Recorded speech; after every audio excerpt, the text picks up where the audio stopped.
Today's car vlog topic: what does it mean to be successful? What does success mean to you? We pretty much know what that means in American culture.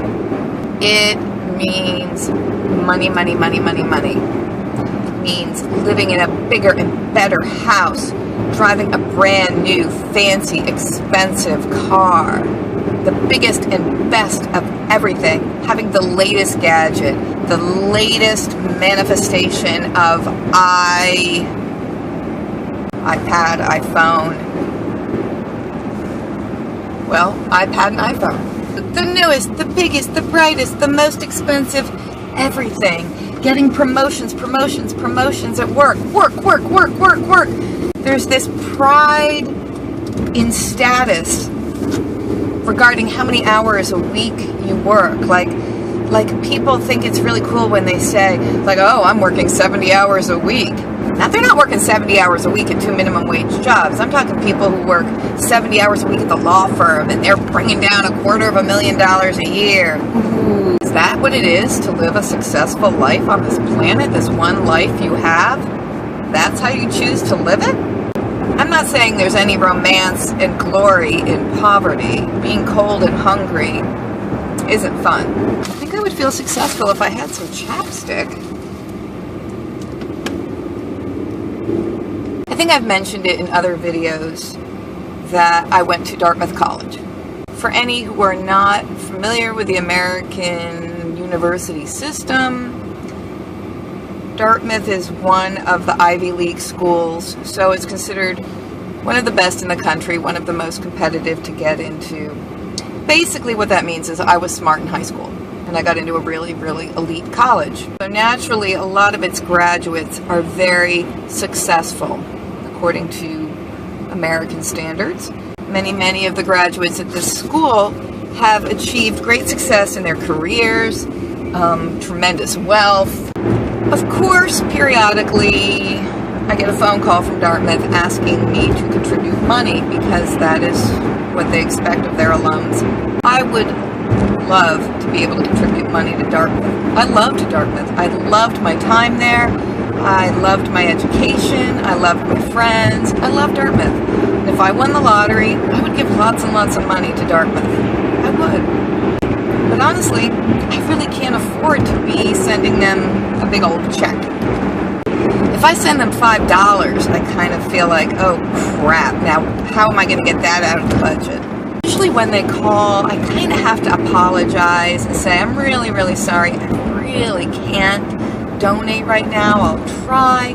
But honestly, I am Dartmouth's most unsuccessful graduate ever.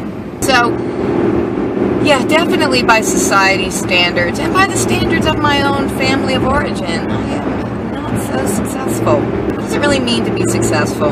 It's kind of been on my mind recently because I've had a change in my job situation. And recently I found myself thinking, wow, I might actually be successful in my current position. And then I kind of laughed at the irony of that. So let me give you a little bit of the backstory on that.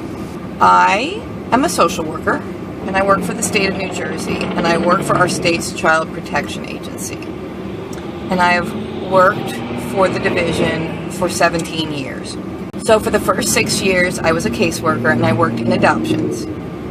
Then I became a supervisor, and I was a supervisor for 11 years. There were times I definitely didn't feel successful in terms of my ability to adequately perform all of my job functions.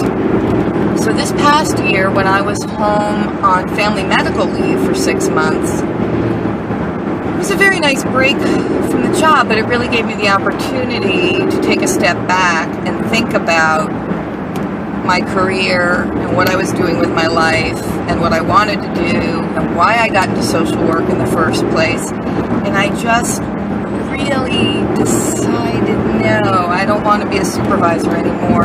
I just don't want to be responsible for other people's work. I want to just be responsible for my own work. Because ultimately you can't control what other people do. I decided to move down. So I approached my bosses said, how about if I took a demotion and I went back to being a caseworker?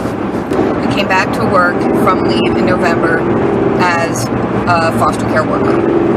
That naturally came with a pay cut, and it came with different job responsibilities. Obviously, it's a different job. I'm really, really, really glad I took the demotion. I feel like a social worker again. I never got into social work thinking I was going to make a lot of money. I feel like now my time on this planet will be better spent. I'm much, much busier as a worker than I was as a supervisor. The volume of work is a lot higher, so it is more challenging in terms of time management, just getting it done. And I like being busy. I like being busy. Sitting around all day is boring. I've also found, as my paychecks have been coming in, the pay isn't that different.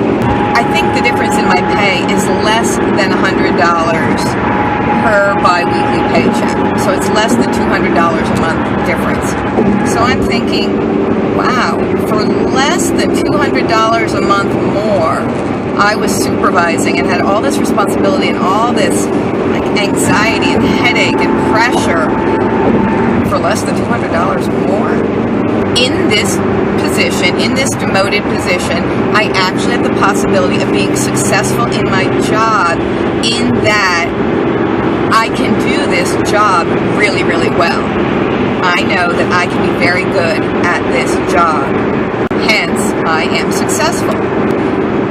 But by society standards, I'm not successful. I took a demotion. I'm earning less. I'm not moving up in my organization. I chose to move down. My job as a supervisor had changed over time and really was requiring a much higher level of micromanagement, and I just didn't want to do that. That's just not what I want to do with my life. I want to spend my one life on this planet micromanaging a unit of social workers. I'm happy that my pay wasn't slashed massively. I probably should have figured out exactly what the difference in pay would have been before I decided to take the demotion. I did it with a leap of faith, basically. But now I feel like in my job, in the choice I've made for my life, I can be successful in my job, even though, okay, yes, by society standards, not successful. And in a lot of ways, I'm lucky that I had the luxury of being able to take a demotion, financially speaking. I mean, certainly earning less money rather than more money is an unusual choice. And there's definitely a trade-off there between money and having some level of life satisfaction and feeling like you're doing good in the world. I just find it kind of ironic that by moving downward career-wise, I feel like I've actually achieved a higher level of success. Isn't that weird? That's weird. Oh yes, Amy, that is so weird. I think we all who have chosen a more frugal and simple approach to life are on the same page with saying chasing the almighty dollar is not the path to happiness or success. Shouldn't happiness be your measure of success, not your bank account? I think just finding a job that you actually enjoy is a massive piece of success because so many people just hate their jobs. I hated my job when I was a supervisor. Those are my thoughts of the day on success. Super duper appreciate it if you'd leave some comments because honest to God, I love getting comments. I hate checking my YouTube channel and not having any comments to respond to. I love the dialogue. I love giving a little heart to your comments. And I'm not on social media at this moment. I should be. I should figure that out. But I'm not. So please share on social media. Please click that subscribe. Alright. I love you all. Talk to you later. Bye-bye.